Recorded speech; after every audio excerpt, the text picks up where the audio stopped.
Hello and welcome to another episode of the F1 Hour with my friend and yours, the goatiest of all F1 goats to have ever goated, the one that they call Peter D. Windsor. How are you doing? I'm very well, Cam, very well. Yeah, feel a bit like a Billy Goat this morning, to be honest, after all those late nights. But no, here we go.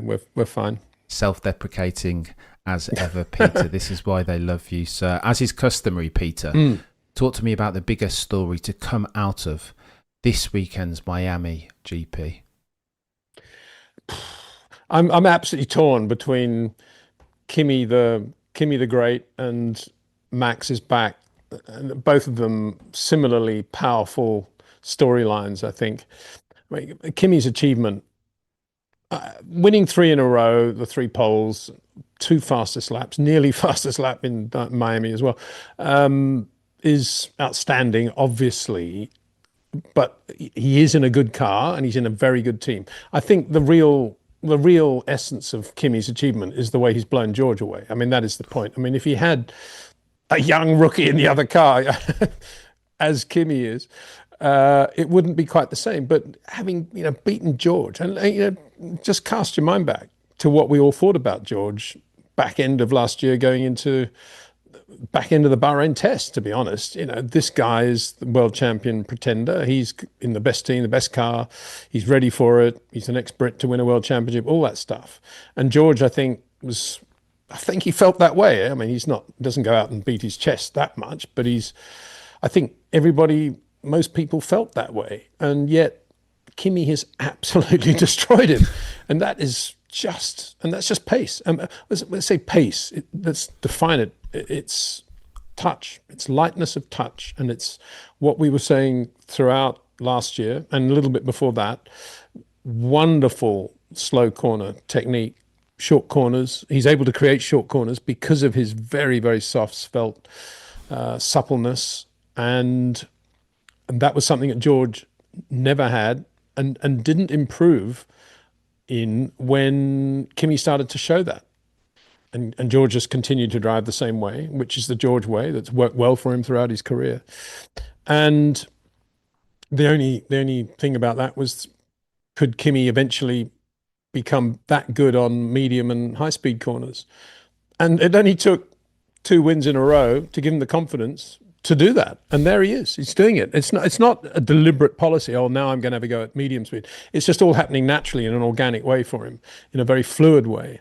And that's what we saw in Miami. I mean, his pace through turns 2, 3, 4, 5 was incredible. Just amazing. It's not so much pace as the lack of load he was putting on the car at the extremes of both. Excuse me, I've got something in my eye. The extremes of both corners, and you could see it. It's just head-on shots. You could see the way he was manipulating the car just to minimize the amount of load just at the point when he's going back the other way, whereas George sort of leans on it at that point, and that's the spring to go back the other way. And that is exactly what I'm talking about. And, he's now got George there as well. So that was that. How good he is now is what it's all about, really. I mean, the numbers, the stats, you can obviously talk about forever. The first guy ever to win his first 3 from 3 poles, all of that. But that's kind of lost a little bit in the system, the number of races, the cars, the difference between the cars, all the rest. The real thing is how he's upstaged George. That is the key point, in my opinion. Same car, no excuse for George Russell. And then the other point is Max. And I think it began in the sprint race when there was no reason for him to be Max, really, because it was the first time the Red Bull had been half reasonable and he was there or thereabouts with the Ferraris and the McLarens, maybe not with the Mercs overall. But that was the thinking for the sprint race. So take it easy. Let's just see if we can learn a little bit in the sprint race. We can take through to the Grand Prix, Max. And yet, corner 1, there he is, being Max Verstappen on steroids, down the middle, and just doing a brilliant job out of turn 1. And it's just Max is back.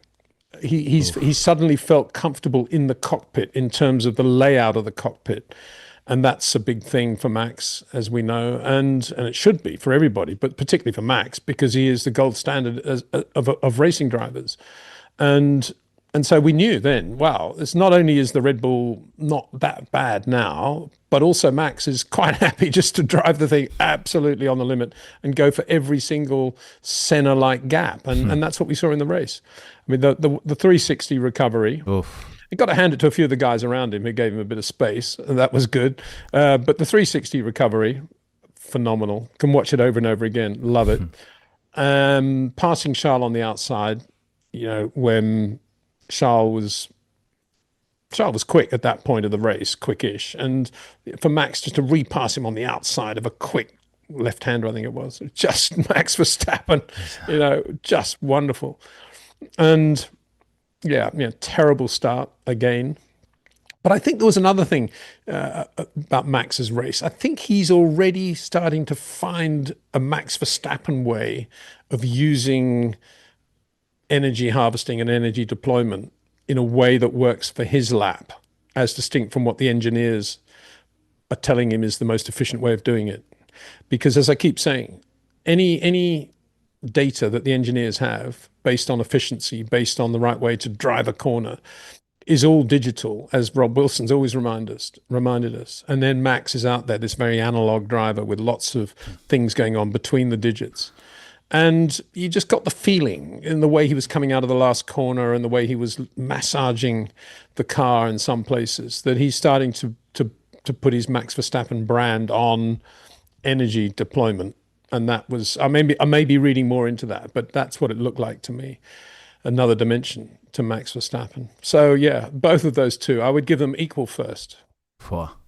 Very well said, Peter. Can we double click on the Kimi Antonelli circumstance? Because a lot has been made of Kimi's rise to prominence, let's say record breaking, the youngest driver to put it on pole and convert those poles to victory. It feels like he's growing into this champion to be moniker. That there's a lot being made about how he's reminiscent of Senna in his aesthetic, and he's got a bit of Valentino Rossi. There is he's got the wink, the twinkle in his eye that so many champions do have. But Peter, allow me to play devil's advocate for a second, because we all know George is not a bad peddler. Are we prisoners of the now, in that the bookmakers now have Kimi Antonelli as the favourite to win the Drivers' Championship, bearing in mind George lost Suzuka because of the timing of a safety car, and then Chinese Grand Prix potentially because of setup issues? Do we expect, would we be purists if we did not expect George to bounce back at the Canadian Grand Prix, which is higher grip as far as its track circumstance, and turn the tables on one sophomore, Kimi Antonelli? Well, first thing is, looks like the bookmakers just look at who's leading the World Championship before they decide their odds. I mean, so scrap that as any sort of topic of conversation. What a joke. And the bottom line is, it's easier to drive a very good car around Canada than it is to drive a very good car around a slippery Miami with these regulations, with the 2026 engine regulations. So yes, of course, George is going to be very quick on circuits that he defines as high grip, I guess, because he's saying he doesn't like low grip. So I guess he likes high grip, and circuits with not too many, well, no, just high grip circuits probably, and the faster the better, I would think, from George's point of view. That's probably how he thinks. As distinct from thinking, in my opinion, correctly, which is, I've got a problem, and I never really realized I had this problem, and I need to sort it, because otherwise Kimi's going to do me this year. And this isn't going to be the last time we're going to be in a low grip situation like Miami. I need to make sure that I'm at least as quick as Kimi and can take the race to him in these situations, because being P5, P6 when he's on the pole is not good enough. That's what he needs to be thinking. He doesn't need to be thinking, oh, I can't wait for Canada to get to this next great track where I know I'm going to be fast. That's false. He needs to be thinking, wow, this is a problem, and I need to sort it now, and I need to be humble, and I need to learn from what Kimi's doing. And I don't mean that publicly, but that's what he needs to be doing within the team, with his side of the garage, if you like. And my fear is that he's going the same way as Alonso in 07, when when Lewis was showing a few things up in Alonso's repertoire that no other driver had ever done, because Fernando had never had anybody that good alongside him. And instead of saying, wow, this young rookie's shown me a couple of things I need to just brush up, I'm very good in other areas, I don't worry about the championship, I'm still, the best in the world, or whatever he wants to say, but this guy has shown me some things. He didn't. He just said, oh, the team are obviously favouring Lewis. How can this possibly be? Blah, blah, blah, blah. And we all know the history of that. And my fear is that George won't blame the team in any way, but my fear is that he will just become focused on what works for him, and will just not understand probably why he'll just write it off as he is at the moment, saying, oh, well, it's not my sort of track. But that's not good enough. At that level, in a car that good, in a team that good, it's not appropriate even to say, oh, it's not, that track's not my sort of circuit. How can you say that when you're a Grand Prix driver, one of the best drivers in the world? There was a time when if I asked any driver what circuit they liked, very few of the great ones would ever choose a circuit, because they never ever wanted their brain even to understand that there was one circuit they liked more than another, or that they were better at than another. And so I'm astonished that George is saying that. I really am. Of course, you're correct. He will be super quick. I mean, Silverstone, I can't imagine he's going to be slow at Silverstone. I can't imagine he's going to be slow in Canada, Spa, all these quick circuits. But how's he going to beat Kimi at Monaco, assuming they have clear runs and equal cars, and one of them doesn't have a problem? I mean, Kimi around even now I would have said, well, George will do him into casino, he'll do him into the swimming pool. Now I'm thinking, no, he probably won't. And Kimi will definitely have him through Sainte-Devote. He'll have him into Mirabeau probably. I would guess Poitiers, the chicanes, and certainly Tabac. Kimi will be brilliant at Tabac, I think, to watch. So, and he'll be, and all of that, he'll be very good on tyres. He'll be better on tyres than George, because he's actually using the tyres less, and he's driving in a beautifully soft, rhythmic way, and puts less energy through the tyres. As we saw against Lando yesterday, when they were out there together towards the end, it was amazing how Kimi was showing up Lando through the medium speed corners, those S's. I thought you could see Lando doing a little bit of his long corner stuff, and very rhythmic, very smooth, but nonetheless, you could just see the edge he was giving the car, the change of direction, whereas Kimi wasn't. He was Max Verstappen through there. And that's, that's something for us all to savor, I think. It's a problem for George Russell, that. Problem for George Russell, yeah. I mean, if you think, oh, well, is George going to win Grand Prix again this year? For sure. Is he going to be in the running for the World Championship till the last race? Almost certainly. But that's not how it was supposed to be, was it? It's supposed to be George winning 70% of the races and Kimi 30%. Unbelievable. Is this not... I was struck by George's, in inverted commas, excuses about the low grip stuff, and I never do well around Miami, and that's just the way it is. Is George not just telling the truth, though, Peter? Is he not saying what we've known for ages, that there are specific circuits around which, I don't know, Lewis Hamilton is always going to be a specialist around Canada and Silverstone, and Kimi and Lando are always going to be brilliant around Miami? Is that just not the way that Formula One works, and that it's a breath of fresh air that George is being so honest and open in 2026 about his weaknesses and his... Well, I suppose you could look at it that way and say this is effectively George saying, on low grip surfaces, I know I'm too spiky and I just can't get the tyres to stay within the temperature window as a result, and therefore I'm never going to be quick in those conditions. But can you imagine Max Verstappen saying that? If that indeed was Max's issue at some point, do you think he would just say, oh, well, I'm never going to be good at that? No, Max or a Lewis or a Charles would immediately say, well, how do I make that work? And I'm going to do what needs to be done. The problem is with George, it seems to be a little bit like, oh, well, I just can't do that, so move on to Canada, please. Maybe I'm misreading it, but really what he should be saying, I think, is it's shown up again that I've got a problem with my inputs on low grip circuits, and I'm surprised it's taken me this long really to get kicked in the butt the way I am now kicking myself in the butt. But I'm going to make sure this doesn't happen again. Isn't that really what you'd kind of be saying? And then the next problem is, how actually does he solve the problem? Because he's been driving this way for so long, and it's been rewarding him for so long. I mean, it rewarded him all that time alongside Lewis. It rewarded him throughout his Formula 3 and Formula 2 careers, and he had very good time management as well. And we could still say, I think, fairly, fairly, not even generously, I think fairly accurately, that George is still very, very good on time management.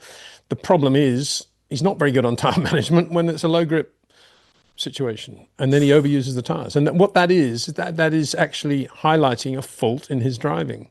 And as I've always said, George is a bit too spiky ever to be in Max's class.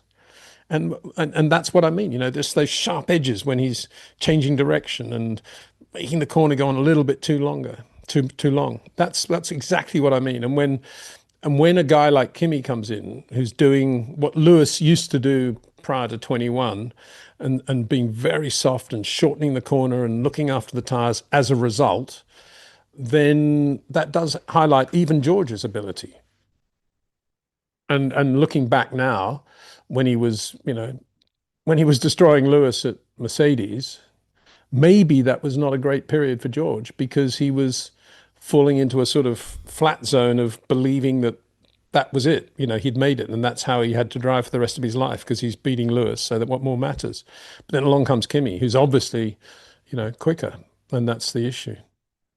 Do you think Toto, I don't want to wade in conspiratorial waters here, Peter, but do you think Toto and the FOM want Kimi Antonelli to win? Do you think F1 has more attention dollars this time next year if Kimi Antonelli can get the Drivers' Championship over the line, since he looks so good and is so charismatic and so I think F1 certainly want that. With Ferrari not winning races and championships at the moment, at least we got an Italian driver, and in a way that's even better than Ferrari, because he's a personality, as you say. He's Valentino Rossi meets Ayrton Senna, meets, dare I say, Stefano Modena, and yeah, he's such a cool guy.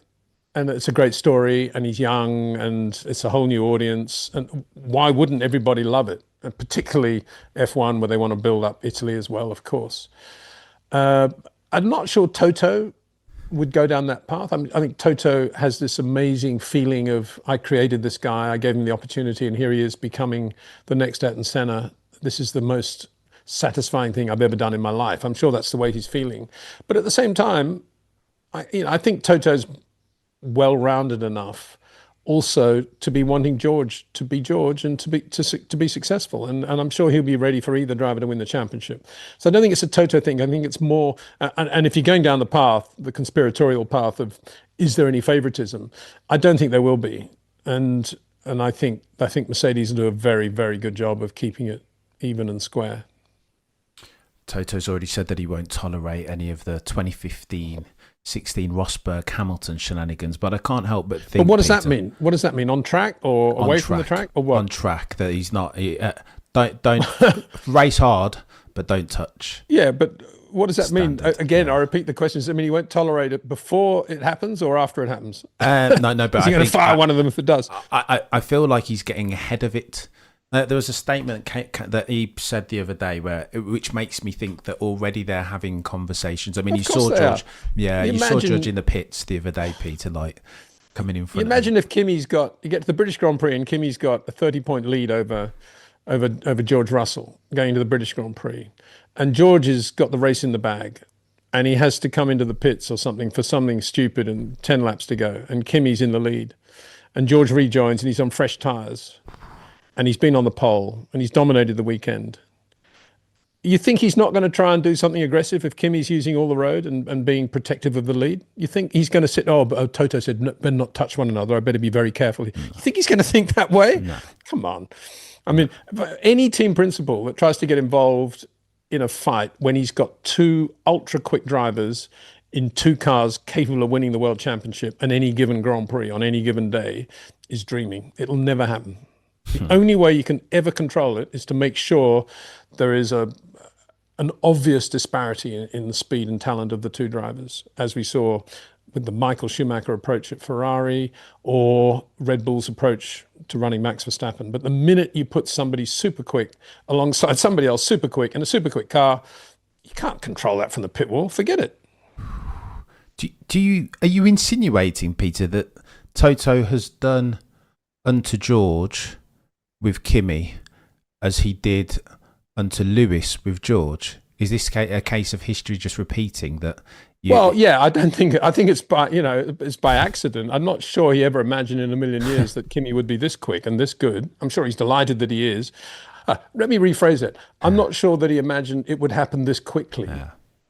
I think he always felt that Kimi was going to be this good, but I imagine that he felt like everybody else in the world at the start of the year, which was Kimi's going to be good, he's going to win Grand Prix, this is going to be George's year. Isn't that what he would have been thinking? He would never have thought, no, Kimi's going to beat him in 3 races in a row like this. And we shouldn't get too carried away, because we saw Oscar looking super good for McLaren at this stage of the year in 2025, and it all fell away in the second half. Lots of things can happen, and my gut feeling is that George will still be world champion this year. But we're not talking about that, are we? We're talking about what happened in Miami and China and Japan, and that's where we're at the moment. I mean, the one thing that I would say, in addition to all of this, is that it's very impressive how, despite this sudden break in April, nothing seems to have changed Kimi's demeanor. And when you're a young kid like that, an Italian as well, and you've just won 2 Grand Prix in a row, and you've got a month then to enjoy it, it's quite easy for things to get a little bit away from you and to become perhaps, a little bit, what shall we say, detached from reality. But he hasn't done that at all. I mean, he's completely and utterly on the ground, just focused, Pete Bonington, the team. And even after the race, he couldn't wait to talk about Canada. I've got to stay focused. We've got Canada.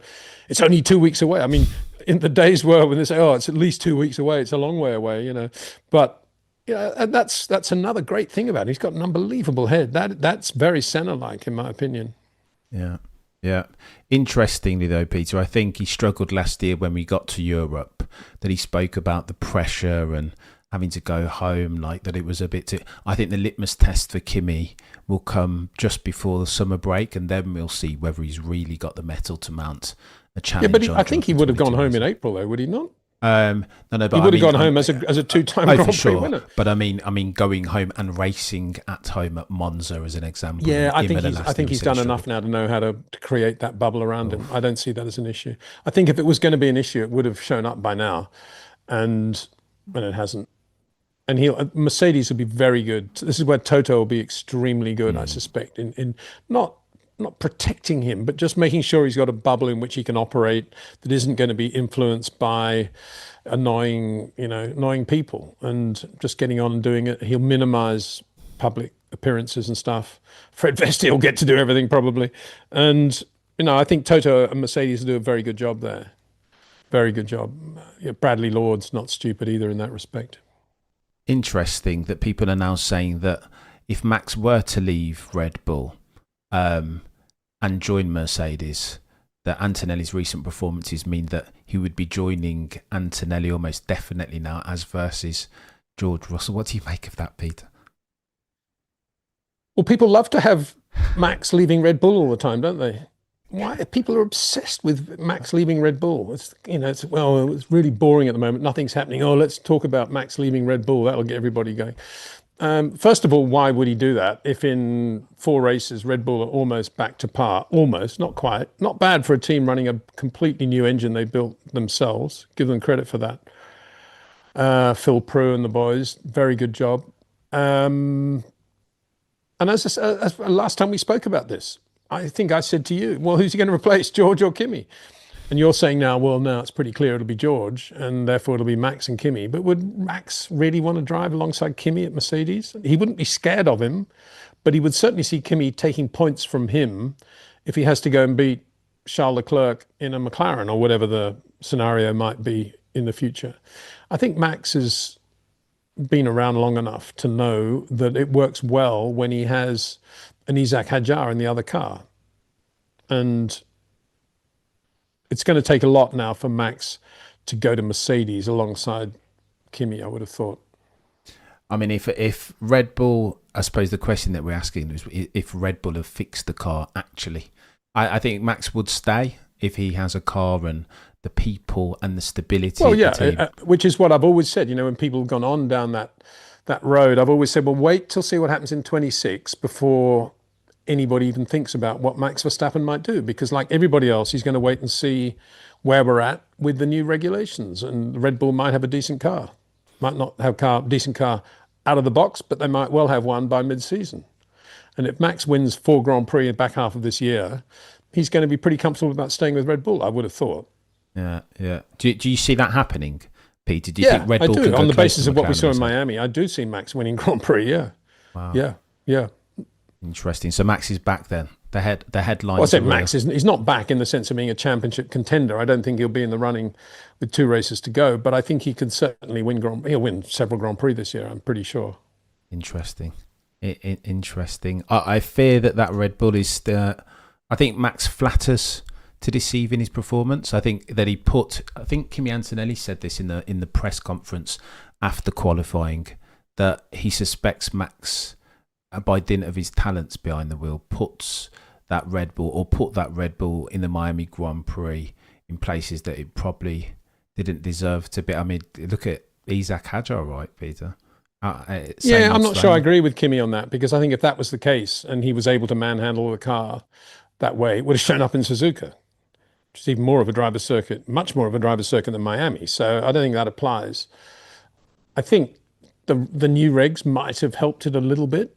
I mean, we've speculated and talked about the difference in 8th gear ratio between McLaren and Mercedes with the same powertrain, and whether that's, with these new revisions, whether that's actually helping McLaren now there's less power, and it could well be the case. And we don't really know what gear ratios Red Bull are running because we can't really compare them. It's only Racing Bull, so it doesn't really matter. But there could be a couple of things that have worked with the new regs that have helped Max and Red Bull. But they do seem to have a better car overall, don't they? And Max wasn't doing anything. He wasn't on the limit where he was on a sort of Charles Leclerc limit and making quite a lot of mistakes to get the car to do the lap. He was doing the lap pretty consistently throughout the weekend. I mean, his consistency in the race, if Kimi's correct, was off the charts, because there was one spell in the race when he was doing on the hards, he was like 8 laps within a tenth of one another. Unbelievable consistency. And he was quick, that was mid-33s. You're not going to do that if the car's very edgy and nothing like as good as a McLaren or a Mercedes. I think Red Bull have got a pretty good car now. And I think the RB22 will be, I don't know what it'll be like in Canada. I've got no idea. I suspect it won't be quite as competitive. I don't know. I've just got this gut feeling that maybe they don't have quite as much power or something, but maybe with the new regs, that's not a factor anymore. I'd love to see it being quick. But certainly, I think in general, from now on, the Red Bull will be there or thereabouts, and Max is driving beautifully as ever. As ever, Peter. All apart from a cheeky first lap mistake. What did you make of that, Peter? Do you think Charles Leclerc baited him, or was it just a simple case of Max getting on the throttle a millisecond or two before he should have done? Oh, the latter. I think he was just. I think if he hadn't got away with what he got away with in the sprint, I think he would have backed off and let Charles go. But because he was revved up and he'd got away with it in the sprint, and he was Max and he was enjoying it, and he had been on the front row and made a bad start again, not he had made a bad start, the car had been slow off the line again. Obviously, he was a bit peeved about that, and he just gave it everything he had based on what had happened in the sprint, and he lost it. Unbelievable control, though, Well, how many drivers could do that with the entire pack behind them, brake at absolutely the perfect moment, get the lockup absolutely perfect, and start controlling the spin the way he did? And nobody will ever convince me that he was out of control there. He wasn't. I thought it was just, it was obviously out of control when he lost the rear, but the millisecond, the nanosecond, he knew that there was no escape. He was in control again. And that is one of the great skills of great drivers, and we don't often see that. I'd love to be with Max when he's trying to park a large car in a packed multi-story car park with concrete pillars everywhere, and just watch the way he maneuvers it. I'd love to do that. That's about as near as you could ever get to what Max was doing with that 360 yesterday. That, and also what happened in the pit lane on Friday. Remember when one of the Alpines came out and half blocked the lane? And everybody thought, oh, any other driver would have stopped at that moment and waited for the mechanics to sort of push them through the gap. And there's Max, boom, boom, no problem, millimetre left, millimetre right, straight through, Sterling Moss, thank you very much. I just love to see that. That, to me, is what Grand Prix racing and Grand Prix drivers are all about. Doing things like that we mortals could never imagine doing in a million years. Can you imagine the feeling?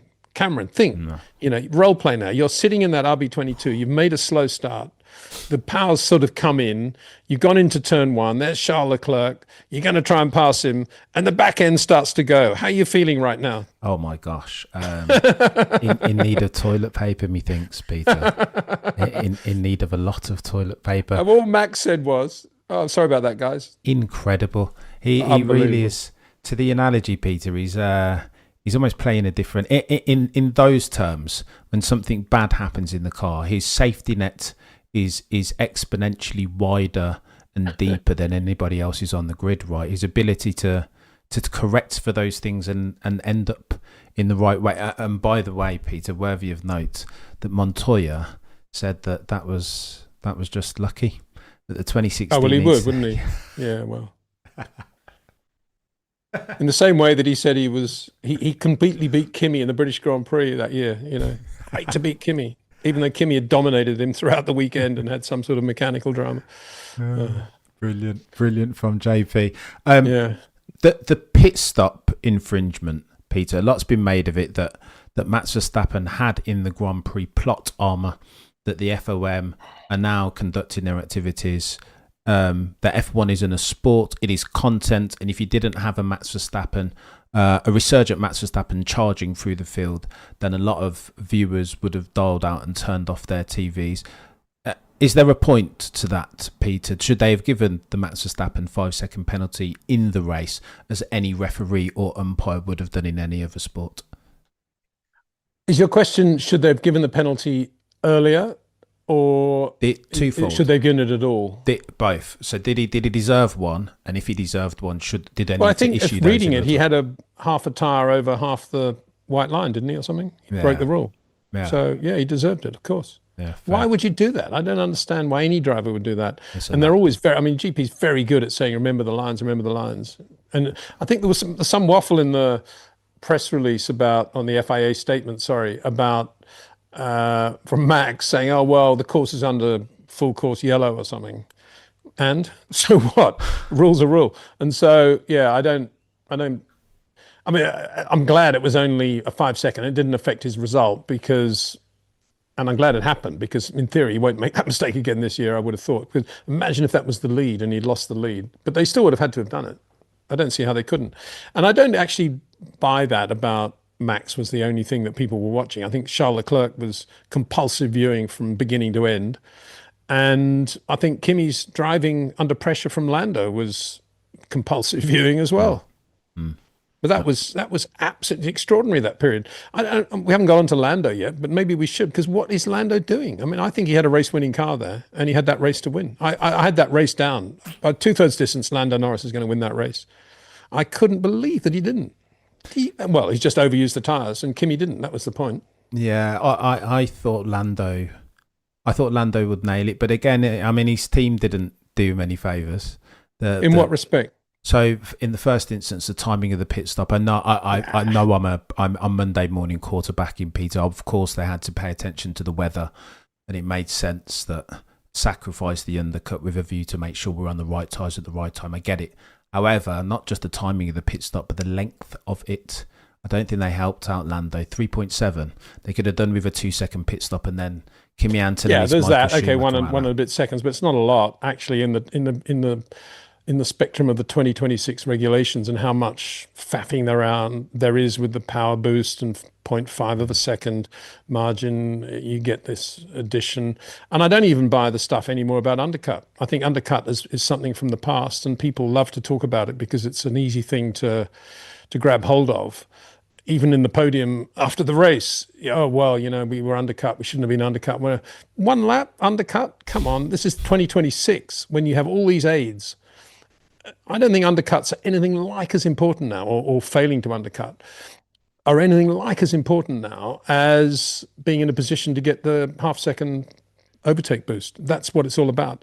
And that was Lando's race to win, and he didn't win that. He didn't fail to win it because of the lack of undercut. He didn't fail to win it because it was a long pit stop. He failed to win it because in sitting behind Kimi for so long, he overcooked his tyres and started to lose grip towards the end. That's what it was all about, and they need to be realistic about that. Undercuts are no longer a major factor in Formula One in general. Obviously, there are going to be situations where they matter, but the whole effect of the undercut has been neutralised by the 2026 engine regulations, in my opinion. And I go back to my point. You only had to look at the head-on shots of Kimi and Lando when they're running first and second to see how much less of the car Kimi was asking through the medium speed S's in sector 1. And you could see there why Lando was overcooking his tyres. That's what it was all about. And you can grasp at straws, you can talk about undercut, you can talk about pit stop delays, but it was none of that. He should have won that race. I think he had a better car. I think the McLaren was a better car, as we saw in the sprint race, than the Mercs. At least as good. And another point, interestingly, I think it was James Hinchcliffe, I think, was saying before the start that, in his opinion, the reason the McLarens were not brilliant in qualifying was because they'd run a wet setup, which presumably means a wet, more downforce rear wing, I think. Yeah. And again, I think that whole, a bit like the undercut, I think the business of having to set a car up for the wet and taking a gamble, I think that's gone away with active aero. And I don't think anymore you need to do that. I may be wrong, but I'm pretty sure now that with the active aero setup they have, and they can make the front flap adjustment anyway on race day, if it's wet and dry in practice, I think they can get away with it, no problem. And the problem that Max had at Spa will no longer exist. So I'm not sure I agree with what James was saying there. He wasn't saying it definitively, he just said it was an opinion and maybe that's what happened, but I don't think it is, any more than I don't think undercuts. I think undercuts are things that people love to talk about because they're very easy to grasp, that's all. But this occasion, there was no problem with Lando's strategy and he should have won that race. I think everybody can be a Monday morning quarterback, and that's what I'm doing here, Peter. Well, I'm not, because I said that in the live stream yesterday during the race. In an ideal world, they would have been a little bit braver and pitted Lando early, but that's but it wasn't about the undercut being a decisive issue. I think McLaren were quite correct to run him as long as they possibly could, so they had a proper fix on the weather. Undercut was like number 7 in the orders of importance. Much more important was to know A, what state his tyres were in, B, what the weather forecasting was going to be, and C, how good they were when they had a power boost behind Kimi Antonelli. And obviously it was very good. Yeah. And so they made exactly the right call and did exactly the right job, and they gave Lando, in my opinion, exactly the right car. And he didn't do it. Put another way, if Max had been in that McLaren, you don't think he would have won that race? But that's unfair, Peter. Well, why is it unfair?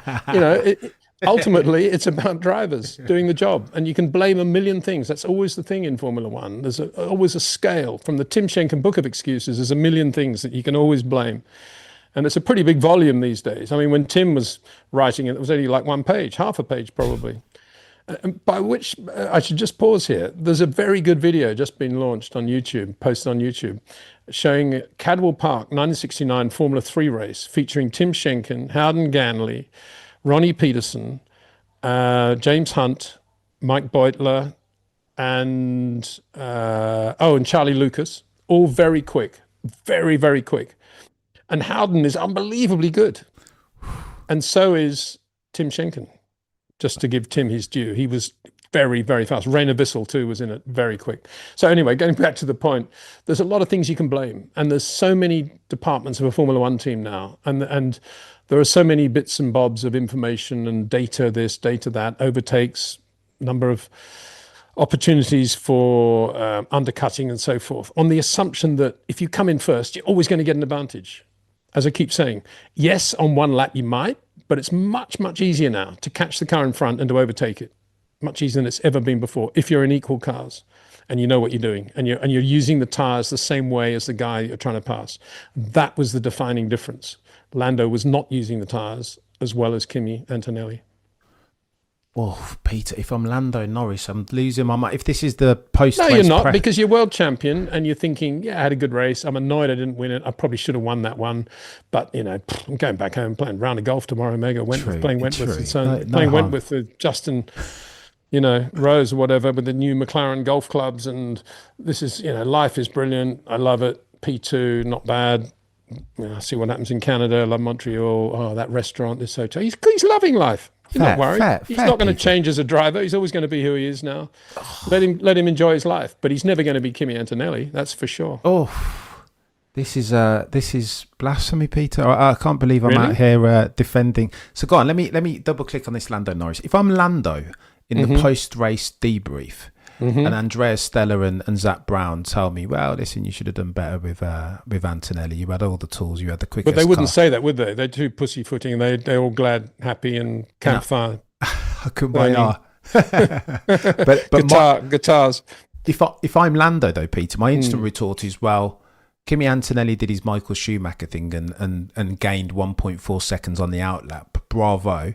But that 1.4 seconds is more than offset by the 1.7 seconds that you guys cost me in the pit stop. So if you guys do your job, Bill Belichick, and do a 2-second pit stop, then I'm in front easy, and I can we're home and dry. I can manage the third act of the Grand Prix and play defence, and Kimi Antonelli won't get a whiff of it. But you guys in McLaren, you claim that you're the market leaders and operational excellence and Zach Brown team building, etc.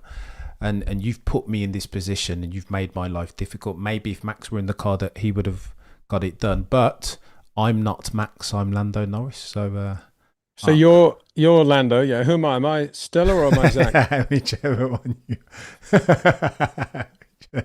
Actually, I can't be either, because I know they'd be both saying, "Oh well, you know, okay, let's go to Canada. Don't worry, Lando, we love you, man. You know, you're so cool. You're such a cool guy." But if it was me, I would be saying, "Okay, so tell me what happened when you were catching him by 0.3 of a second a lap and you got to 0.5. What happened then, Lando?"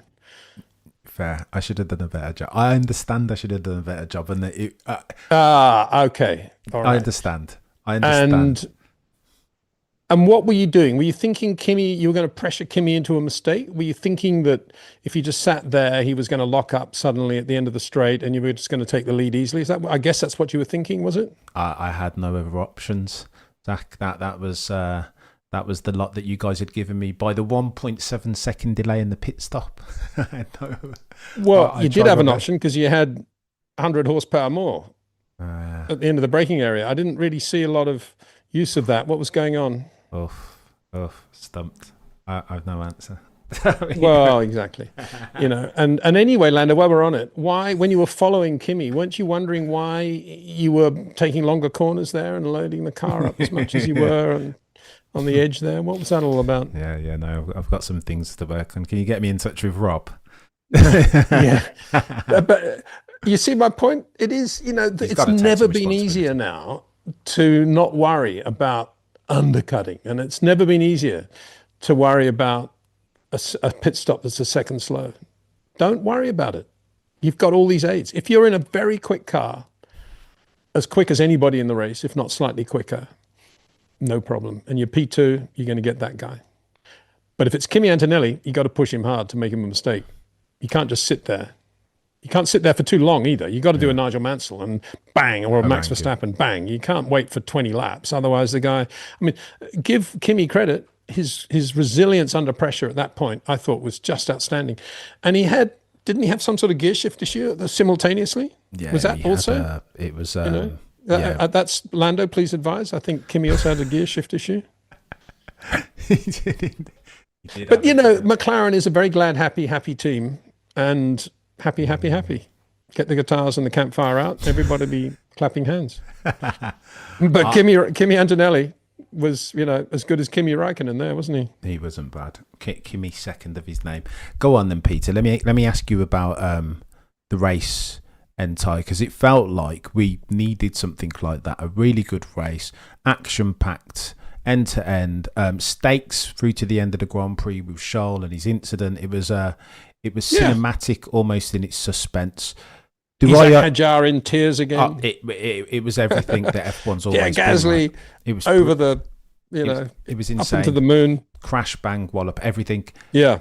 Peter, do I owe Stefano Domenicali an apology then? Because when he sat before Ed Straw and John Noble and said that F1 doesn't have any problems, I thought that was ever so slightly disingenuous, that you're asking me to disbelieve the evidence of my own eyes. No, I think, on the contrary, I think Stefano Domenicali needs to ring up Cameron and say, thank you very much for highlighting the issues we had. We haven't solved them 100%, but I hope you enjoyed Miami, and here's a gold pass for the Monaco Grand Prix in return for being accurate in what you were saying. Isn't that what Stefano should be doing? And it's only because of people like you who've been critical of the regulations that they've made the changes now. Why would they have made the changes? Not because the teams or the drivers have complained, because obviously they never listened to them anyway, because if they had, we wouldn't have had the regulations in the first place. So it's got to have been the public, and the public all mustered by you. So there you go. And good luck to you. You know, not many of us have been that critical. And I think the reason the Formula One is better now is because we were critical. But to make the point, it's still not 100% perfect. And there's still moments in qualifying when a guy like Max is not able to do what he could normally do into a corner like turn 4 in Miami. Do you think then, Peter, it was the perfect storm, that Miami not being a super battery hungry circuit, flatter to deceive, and that Gary Anderson is right that they haven't been as extreme with the changes as they should have, that 9 to 7 megajoule it's not going to solve anything when you get to a circuit de Gilles Villeneuve. All of a sudden the plaster will be ripped off and you'll see that nothing's really been solved for. Do you think they need to do more before the Canadian Grand Prix or no, I don't. I defer to Gary on that, really. My feeling is that the cars did not look good in Miami on their own in practice and in qualifying. But in both races, we didn't really notice it very much. And I suspect it'll be that way in Canada, because generally speaking, the races are slower, considerably slower than qualifying laps, aren't they? Did you see the Aston Martin stat, Peter, that Aston Martin in sprint qualifying were slower than the slowest F2 car in qualifying? Well, I'm talking about Formula One cars. I'm talking about the Formula One grid. So let's not go down that path yet. Although I would like to congratulate my friend Gabriele Mini for winning the Formula 2 race. I've always liked that guy, and I always forget to mention him when I'm asked on a live stream, you know, what young guys are you following? But Mini is one guy who's never given up. He's been around a long time now. But I like him because once, when he had driven very well in the Formula 3 race at Monaco, and had a bit of bad luck. I think he finished third or something. It was some pit stop drama or safety car or something. And I was walking down the hill towards the station, the real station, and he was walking up with a backpack. And I just said, good drive today, really good. And he turned around and smiled and said, thank you very much, or thank you very much. And I've always liked him ever since. That's the only conversation I've ever had with him. But I've always liked Gabriel Mini, and I'm pleased he won. I'm really pleased. And I was really pleased to see Kush Maini go well in qualifying. And also Colton Herta, quickest in untimed practice. That's very good too. Good stuff. He's another young kid with a lot of talent, I think. Although the jury's out as to whether he's got Liam Lawson type talent or Kimi Antonelli type talent. And there is a difference. Well, long corners and spiky inputs versus, spiky-ish inputs versus svelte short corners. Yeah. Big difference actually. So you are Stefano and Mohammed Ben Sulayem. You're at that meeting, and they ask you, Peter, should we change again ahead of the Canadian Grand Prix, like Gary Anderson's advised us to, overstep and go too far and then bring it back in as far as your rule and reg change iterations, or because Miami, nobody saw. No, nobody asked the question. Nobody's talking about rules. Do we keep it as it is for now and then see what happens in Canada? Well, they tailor the deployable power for each circuit anyway. So I think I think it'd be a shame. I'd be wrong for them personally. I'm not wrong. Probably a mistake for them to tinker with the fundamentals anymore right now until we see. I mean, in a way, we've got the two extremes, haven't we? We've got Miami and then we've got Canada. Let's see how it goes in Canada. As I say, I suspect in Canada it will be okay. And it only takes a wet race for it to be fine, obviously. So I think to preempt all that would be injudicious. But in a way, I would never have approved these regulations anyway. And it's good to hear that they're going back to very little electrification and V8s. Do you think so, Peter? Isn't that what the president was saying? Yeah, 100%. He said he's definitely doing it in 2031. In Joe Sayward's latest newsletter, he said that that's a massive mistake, given the fact that 25% of all new cars now are EVs. That would be a step in the wrong direction. That we still need to be linked and be paying attention to what the automotive industry is doing more broadly. Why? Isn't that the mistake that everybody's realised was made with these regs? That they're paying far too much attention to the importance of what the car companies think Formula One should be and letting them write the rules, as distinct from what the Formula One people think Formula One should be. The people who know their sport. And what have we been talking about for the last, hour? We've been talking about the show at Miami, and it was a great show, and that's why we loved it. And nobody was out there towards the end saying, this is really boring because these engines are half electric or whatever. They were all thinking about Max and the 360 and Charles bashing around and the sparks coming out of George Russell's Merc and all that. That's what they all loved. And so long as Formula One is a show, then it justifies its existence and it can continue to grow with the footprint that Liberty give it in terms of media, movies and everything else, and the stars that it produces. Why faff around with car companies saying that you're not allowed to generate energy from the front axle anymore? What's that all about? Isn't that what we've learned, that we shouldn't allow that anymore? And that's what needs to be rejected. And this whole business of worrying what everybody drives needs to be, thrown out the window, I think. It's not important. It's important, much more important for Formula One to be a great show that everybody loves. And if it means V8 engines that make a lot of noise and unbelievably close racing right up to the last round, then let's do it. It'd probably be much cheaper as well.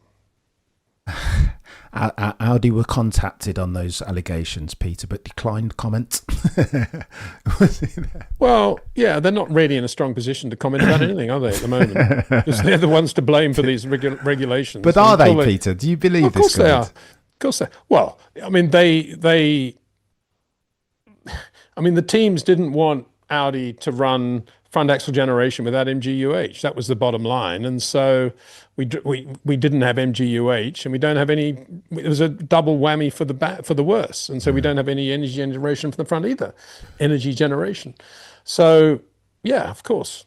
If there hadn't been such an obsession about having Audi in the championship, we would be generating energy from the front axle, wouldn't we? I think you're right. I'll go with you and the legend that is Mark Slade. But more on the 50-50 Well, it's not the legend thing. that's Mark Slade. It's reality. Yeah. That is the reason we don't generate from the front axle. That's the reason we've had all this drama with super clipping and all this business of harvesting power going into corners, because you've got to do it off the back axle. That is the problem. And Formula One should, given the amount of time and money and energy it had invested, excuse the pun, in MGUH, it should never have allowed MGUH to slip through its hands like that. And it only did so because of the presence of Audi. I would agree with that, but I was more talking about the 50-50 split, because Audi have come out and said, well, we weren't the principal determinant in the 50-50, that we would have happily gone 55-45 or even 60-40. So I don't know who to believe. 55-45 meaning 55 ICE. Yeah. Or 60. Well, that's where we are now anyway. Yeah, probably in reality. But they said they would have happily gone 60-40 or 65-35. Yeah. Yeah. I don't know. Well, I don't know. I mean, but again, what Audi thinks, to me, again, it's one of the lessons from this, isn't it? None of us are sitting around saying Miami was a great race because Audi were brilliant and Gabriel Bortoleto managed to finish 11th, 12th. Are we? No. And wasn't it amazing to see how much power they regenerated on the lap? That's all we wanted to see. How many American fans went home thinking, "Wow, that regeneration in Formula One is just amazing"? Yeah, less than none. If that race had been all just ICE engines, V10s, do you think everyone would have been going home halfway through saying, "This is terrible. We're wasting fuel. We don't want this. No, Too noisy"? no, no. Exactly. Jose would please advise. Go on, Mister. As we round third, super generous of your time as always. I want to pick your brain on Ferrari because I feel like I've read this book before. It feels and sounds like much was promised and very little delivered as far as the Macarena wing, as far as their blown exhaust diffuser flap or whatever they're calling it, the thing that they've got on the halo now, and then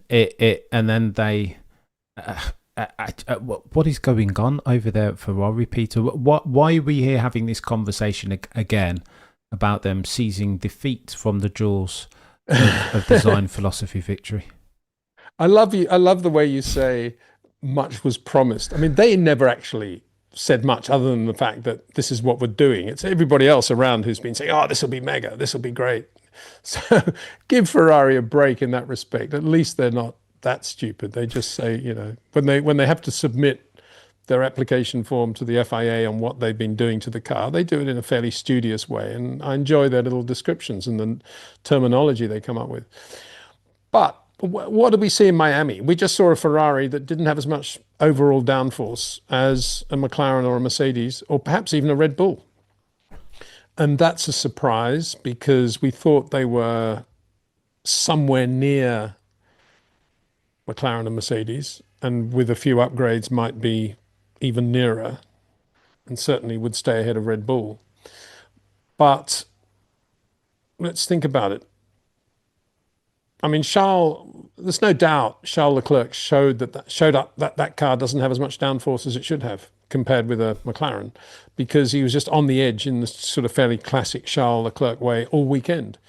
Can't read too much into Lewis's weekend because he was, just pounding around, doing the laps within the limits of what the car would allow him to do, whereas Charles was quite happy to sit right on the edge of the limit each time.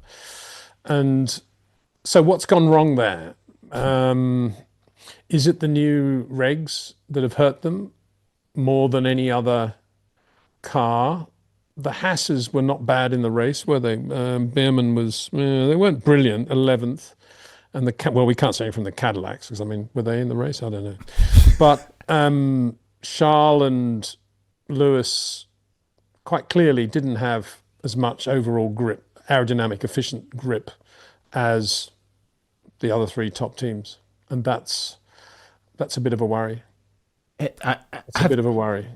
Are they just really bad at developing over the course of a season, Peter? Because it feels like they've been innovative, that they're leveraging some design philosophy, critical thinking, and do you know what I mean? Like they're doing something, but again, as has been the case almost ad nauseum now, it feels like McLaren bring floor fairing, rear wing, and it's bang straight up there.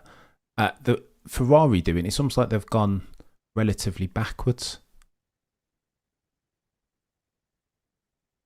Yeah, it does. It does seem that they've certainly not improved. Whether they've gone backwards, I don't know, it's difficult to tell, isn't it? But is that showing up some sort of shortcoming? Possibly does, possibly this is the difference between Ferrari, which is a very siloed company. We understand, they're all the departments operate kind of separately, and a well-run Formula One team generally, it's, you've got a lot of interplay now between all the departments, more or less, as much as you can with a big team like this. So maybe that's one area where Ferrari is still suffering, and they're, they've done their upgrades and now they're not working that well. How do they actually then make sure that they blend and make it work? I don't know. I'm kind of not clutching at straws, but I'm going into an area of none of us know. So I'm only speculating that it's possibly just more siloed at Ferrari than anywhere else. And that's one of the reasons, as you say, they're pretty good on innovation, but actually developing that is more difficult for them. I mean, Lewis said that he feels like there's a gap in terms of correlation, that he spent so much time in the sim and everything looked fantastic, and then you bring the bits to the real world on track, and all of the upside that he saw in the sim is nowhere to be seen. I think there might be correlation diffs over there at Maranello and Fiorano, but I'm amazed that they can be almost so metronomic in being outdeveloped by the other teams. You knew that McLaren were going to come with something that would see them gain lap time of material consequence. You just kind of knew it, and likewise that Ferrari were going to do something that on paper looked very sexy and fast, but yielded no lap time. I don't know. I think they've got to take a look internally, lest they want to lose Charles Leclerc. I'm completely shocked that you've revealed to me that Ferrari put an upgrade on the car and then run it in the driver sim for the driver to see if it's an improvement. Does that happen? I'm staggered that would happen, because the sim can only do so much. It's not going to simulate everything, as we well know, and that's why guys like Max love gaming, but they would never use a sim actually to simulate their actual driving of a lap any more than Lewis would, or Kimi Raikkonen, that is. Anybody would. And because it's impossible to be absolutely on the limit in a sim with some new upgrade. All you can do is sim it within the engineering geography of the company, and whether that's CFD, whether that's CAD, whatever it can be. So that's the first thing.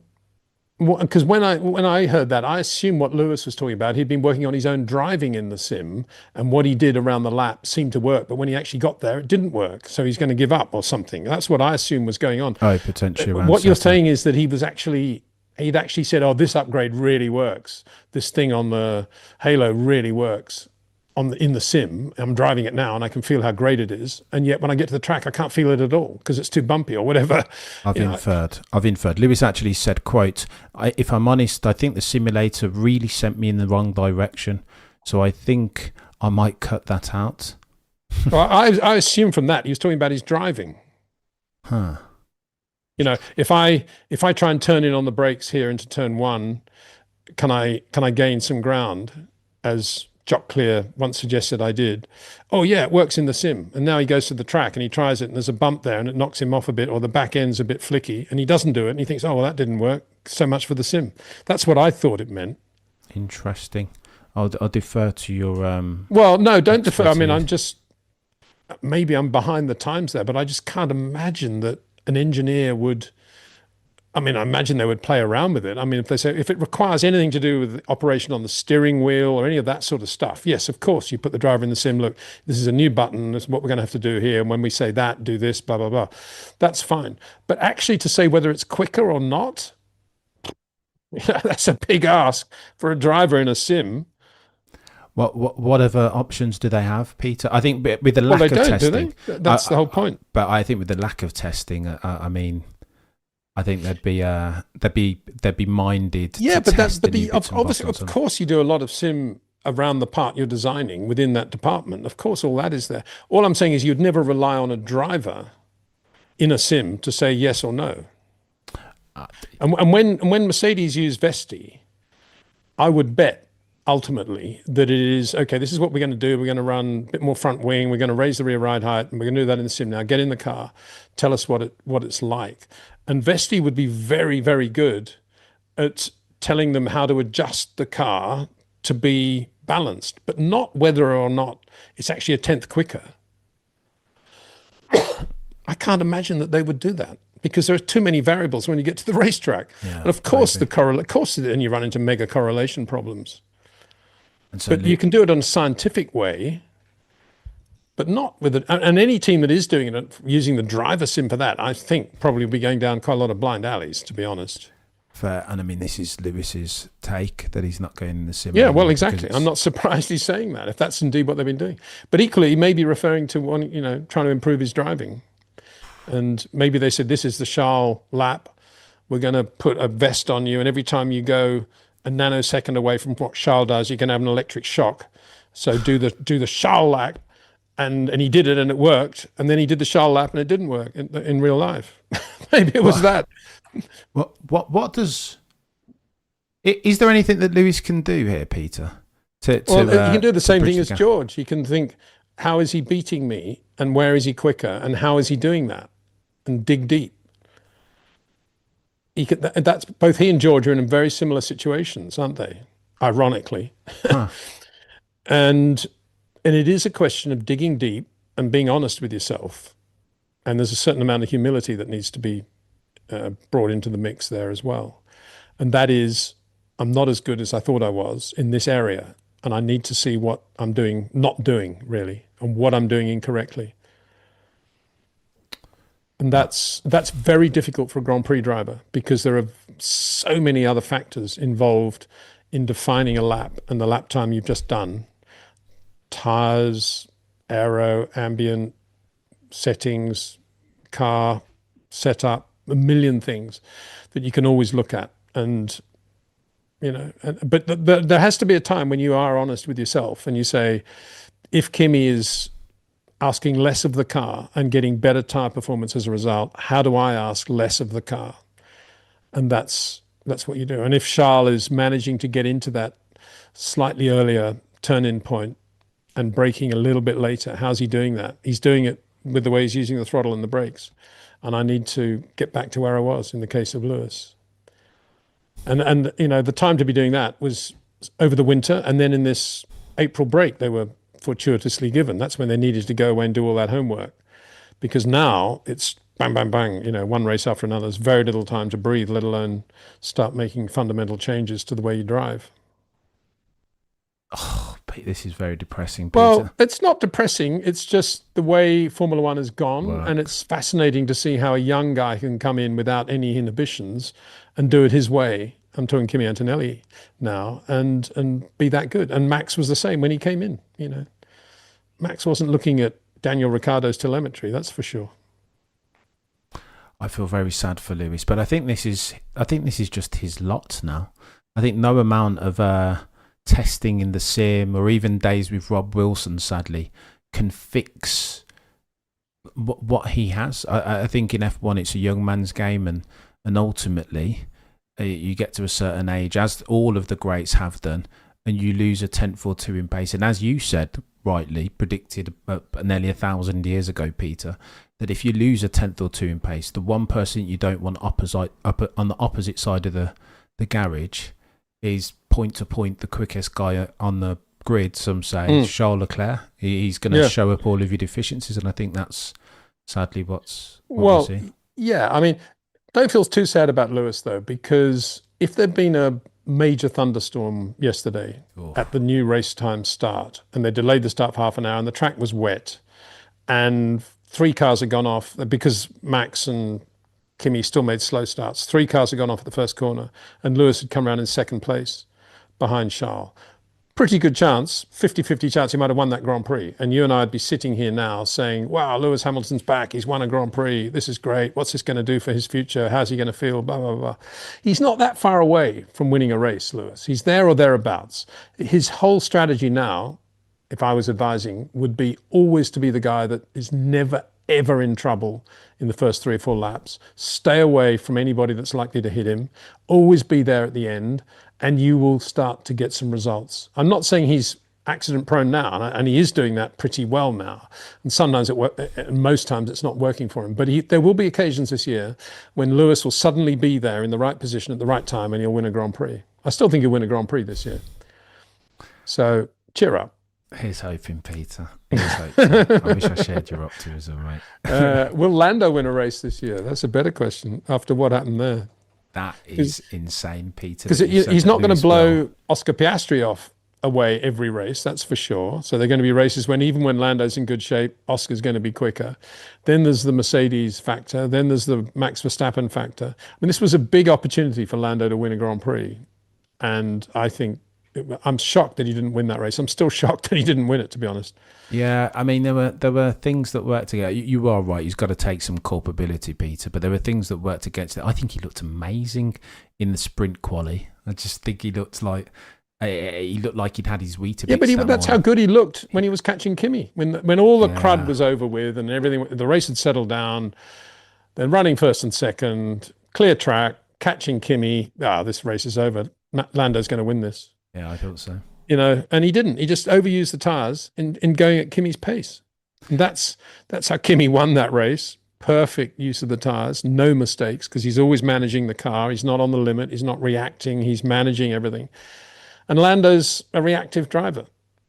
Always has been, always will be. And that's the difference. And again, you could ask the same question. How can Lando get to Kimi's level now? And he never will, because he's always driven this way. And it's worked for him, and he's won a world championship. So why would he want to change anything? He'll always be the same driver. Peter, are you saying that you take, if you were a team principal and you could take one driver, either Kimi or Lando, that as of the time of writing you take Kimi? I'd take Kimi for sure. Absolutely for sure. Not because he's younger or anything like that, but because he's a softer driver with asked less from the car, shorter corners. Definitely. You'd always go for that driver before a longer corner driver. Always. I think we're being prisoners of the now, Peter. I think at some point Lando might redress that balance, particularly around Europe where Kimi struggled before. I think at the moment Kimi looks like $1 million. I get it. I love the way Lando drives for the driver that he is. He's beautifully rhythmic, and he's very what's the right word? I wouldn't have said he's definitely softer with inputs than Oscar Piastri. But that softness, as I've always said about Lando from day one, he's never gone to the level of using that soft touch in the way that Kimi does. Just to answer your question, he's never shortened his corners. He's never used it in a way where he can actually take out brake pedal pressure against steering load into a rotation point. He just has a rotation point, and he gets into there as quickly as he can, and he has as high a minimum speed as he can get, and then he's on the power as smoothly as he possibly can. But he never thinks the way a Kimi or a Max thinks, or a Charles, because it's just not in his DNA. But he's soft in the way he does it. He's a bit like Carlos Sainz in that respect. Very like Carlos Sainz, I'd say. And that is the way he is. He'll never change. And that will always be okay, and it gives him a great rhythm, and he can be incredibly consistent, and he's very good on street circuits where he can always, providing he's got decent back end and decent front end, he can always just perfectly slide the car to the exit, and he's really good like that. But he's not Kimi in the way that he shortens corners, and that's what beat him yesterday. That's why he beat George, because George is a little bit more spiky than Lando. That's how Lando beat George. That's how he beat Oscar Piastri yesterday. So give him his credit. The only guy I didn't beat was Kimi. And that was the guy that he needed to beat, actually. But, because Kimi actually does everything a little bit better than Lando now. This chaos. I think Lando might have words with us later on this season.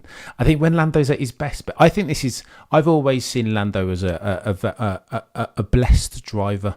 Like his gift and his curse almost, Peter, for me, is that when Lando's had his Weetabix, there's not too many people on the grid, not named Charles or Max, that can go with him. He's just almost, there's this flair that his speed comes, not quite Gilles Villeneuve, that's not the correct analogy, but nearly. There's a flair that his speed kind of comes with. I don't think he's the best in terms of racecraft, and like you said, I don't think he's necessarily Mr. Short Corners. But I think on his day, Peter, even coming up through feeder Formula 1 karts, he's never needed to be, because he just had this natural speed that means that was always the equaliser, that meant he didn't need to go to Rob Wilson or get introspective until last year. Most drivers think that. I've got a natural speed. I don't need to learn from anybody. Right. That's not unusual. But the driver you just described there could also have been Carlos Sainz. He was always quick and is always quick. And he drives very, very similar way to Lando. And look how good he was at Ferrari. He often showed up Charles Leclerc. Yeah. That's how good Carlos Sainz is. But he's not Charles Leclerc. No. And when you say wistfully, I've always thought, Lando just Max maybe, Charles not, but Lando. You're right. Lando is probably better than anybody apart from Max, Charles, Kimi, potentially Isaac Hadjar, potentially, and Lewis at his peak. So there's 5 drivers now that you could say are over on one side of the spectrum of how to drive a racing car, and they're in my opinion, they're in the way where you can touch the sky, and then you've got a whole cluster of drivers on the other side who are a bit limited. There's a lower ceiling to what they can achieve, but the guy that touches that lower ceiling most regularly is indeed Lando Norris, more regularly probably than George Russell. Right. But that's how I see it. And and Carlos Sainz I'd put somewhere up near the ceiling as well. And I think if Carlos had been at McLaren for the last 3 years, I think you'd be seeing him driving pretty similar races to Lando. Speaking of Carlos, very quickly, Peter, do you think Carlos hangs around at Williams for much longer? It sounds like he's losing patience with them, right? Promised much and a bit late for that. He should have lost patience before he signed a contract with them. Now what's he done? He's put himself in a position of, I've lost patience with Williams. They're not going to win the world championship in the way I thought they were. So what options has he got? Racing Bulls. I don't know. Haas. Cadillac. Red Bull if Max leaves. Such a mistake. I'm not saying that he would be. I mean, I think if he'd gone to Audi, he wouldn't have had a podium, obviously, but he would have had some, at least the results would have been about the same, if not slightly better. But I think much more importantly, he would have something to get up to for every morning, which is the growth of this team and working with Audi on a number of other projects outside Formula One as well, probably for the future, and developing a brand association that would be very solid and enjoying the organic growth of the Formula One team with Nico Hülkenberg. That's how it could have been for Carlos. Instead of which it's, got to make another trip to England, go to the Williams factory. Oof. Do I really want to do this? What? Yeah. No, Dad, please. Let's make. I want to go out in the Dakar car, please. Bless him, Carlos. I really rate Carlos, and it breaks my heart too. every time I see him in that Williams because it's such a waste. Yeah. And I, obviously blame Ferrari because they should never have got rid of him. But equally, now that they have, he could have gone to Audi. That's the shame. And he would have a lot more dignity now, I think, if he was at Audi. Do you think Ferrari might have him back, Peter, finally? It's such a logical and cool thing to do. I very much doubt it. I'm sure they'll go for Berman, won't they? Yeah, I think Berman is the hot favourite. I think it'll be him. But it would be lovely. It'd be like Mario coming back to Ferrari in '82, the red carpet at Linate Airport, and the guy picking him up in the Fiat 500 and driving him through the traffic and getting lost, and Mario taking over and getting to Monza in time just to hang out with the boys and going out and getting the pole in 1982. It would be that sort of thing if Carlos went back to Maranello, wouldn't it? It'd be wonderful. It would be good, Peter. It would be good. Maybe it doesn't happen. Or maybe it's Sainz and Behrman. Who knows? This is hypothetical. F1 Barbershop Talk. Mr. Peter D. Windsor, you are an absolute legend. I could listen and go back and forth with you for another 600 minutes. You've scared me a bit now because I've always loved Lando and I love watching him drive. You made me think now I've been a bit harsh on Lando, but I'm only just saying what I thought everybody thought, which was that, he ain't Kimi Antonelli, but he's very, very good. And as I said, on this side of the spectrum, he's right there touching the ceiling. But I hope I haven't offended. Well, I don't know. Probably have offended Lando. He probably thinks he's the best guy in the world. I don't know. But I think if he does, probably helped him a bit. I don't disagree with you. I think on the basis of the Miami Grand Prix, I'd agree with everything that you said, Peter, because Kimi was on a different level and he managed it so well. The 1.4, so he was reminiscent of Michael Schumacher on the outlap bit, like made the difference. I agree with you. But I think there are tracks. But I'm not basing it on that. I'm basing it purely on the way he drove the car and has always driven the car. There's no difference. I mean, what we saw with Lando in Miami was what Lando was doing 3 years ago. He hasn't changed at all as a driver. He's a little more confident, enjoys life more for sure. But he's always driven that way, even in Formula 3. There's nothing different about it. It's always is. And he can only be what he is because he's never going to change. That's clear. And I don't think George will ever change. I just think there will be examples over the next 6 to 8 months when Lando will just turn up and he'll have had his Weetabix, and all of the aforementioned won't even matter because he's just that he's pant-wettingly quick when he's ready, right? What you think on that day when he's had his Weetabix, you think he'll be quicker than Max when he's had his Weetabix and he's in a very good Red Bull, and Charles when he's had his Weetabix and he's in a really quick Ferrari, and Lewis when he's had his Weetabix and he's within 0.3 of Charles. You think Lando's going to be quicker than all those guys? Had you not said Max, I would have rubber stamped that thesis. You think he's quicker than Charles? On his day, Peter. On his day, I think he's well, you can't say on his day. I mean, it has to be quick or not. What's this on his day business, waking up with his Weetabix? I mean, I don't buy all that stuff of on his day, because all that's related to the fundamentals of your technique as a driver. And sometimes a driver who's got limitations isn't going to be able to do a good job in certain variables and situations, as we saw with George Russell in Miami. A great driver has such a scope of operational skills that those variables are things that he enjoys and they're challenges that he can meet exactly the way Max met them in qualifying for the sprint race when the wind got up. Yeah. And that's exactly the point. And the minute variables come into play, the lesser drivers with the lower ceiling have much fewer tools with which to play, use. And Lando is in that class. Yeah, I'd agree with that. That has and it's no good saying, oh, well, one day there'll be a race when there are no variables and he's got unbelievable grip from front to rear and he's got the best car. For sure he's going to win. Yeah, okay, I'd agree with you. He will. But that ain't, those situations don't happen. Obviously, he's very quick driver, Lando. But I would never employ him over Kimi Antonelli. Never. We'll have to revisit this, Peter. Purely because of the physical way they drive. Yeah. No, it's your point is a good one.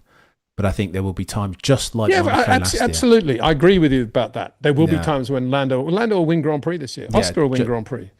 Just like Charles will win a race. Lewis will win a race. Max will win a race. I think there'll be a lot of winners this year. Yeah. It doesn't mean that things have changed at all in terms of how good they are. Yeah. It's an interesting one. Lots of whys to watch all of a sudden, Peter. And I think I love that for F1 in 2026. Mr. Windsor, legend as always. Guys and girls watching, if you're not subscribed to Peter D. Windsor channel on YouTube, then how very dare you call yourself an F1 fan?